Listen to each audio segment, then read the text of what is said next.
It's David Barnett once again with another viewer question, this time about buying a business and using a business broker. And the question that Phil asks is, if business brokers are paid by sellers, how then can I trust their advice to me? What a great question. And quite frankly, here's the answer. It depends what kind of business broker that you're using. Business brokers are paid by sellers, and in most places they act in a dual agency role, meaning they have responsibilities to both the buyer and the seller. So that duty or responsibility means that they're supposed to give good advice to both parties. But, come on, let's be honest. If a business broker is starving and is absolutely desperate to close a deal, that person might say or do anything in order to entice a buyer to enter into a deal. So how do you then protect yourself or offset yourself against an unscrupulous broker who may act unethically? And the answer to that question is by building out the rest of your team. So on your team, you've got the broker, but you also have a lawyer, an accountant, and you need to make sure these people are familiar with business transactions. You're also going to be able to get certain partnership type advice out of people like a banker, for instance, who's going to look at your deal. If the banker isn't going to make the loan and thinks it's a bad deal, he's going to tell you, right? Now, let's get back to the broker. If the broker knows that you're no dummy and you have a field of advisors that are going to give you good advice, then he knows that he's not going to be able to pull the wool over your eyes and trick you into buying a business that you shouldn't buy, right? So ultimately, the reason that a business broker, a good one, is going to give you reliable advice is because they know that if they try to do something unethical or unscrupulous, they ultimately will end up wasting their time because the deal won't close. That's it.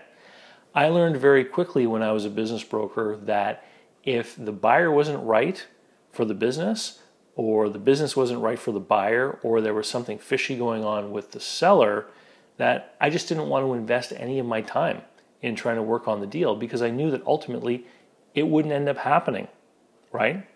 So most buyers have this team of people, the lawyer, the accountant, the banker, etc., all these different people looking out for their little piece of the overall deal, offering advice to the buyer. So who then can fall victim to an unscrupulous broker who may be acting unethical? It's the all-cash buyer.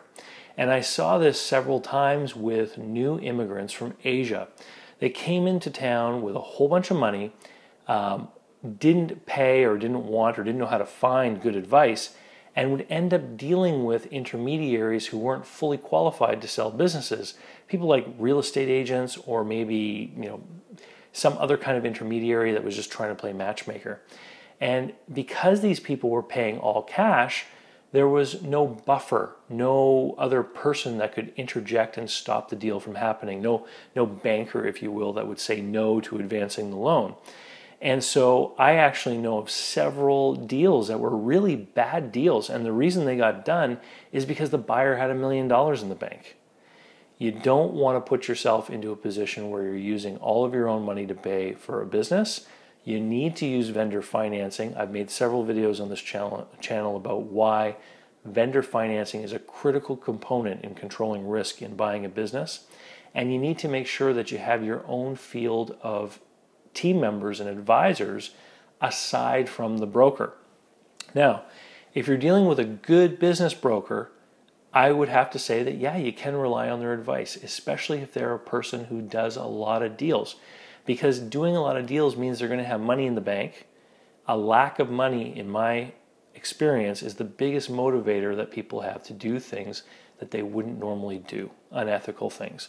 So a busy broker with money in the bank is going to be less motivated to do something unethical, and they're going to have a greater appreciation for their own time, and they're going to realize a bad deal just doesn't get done.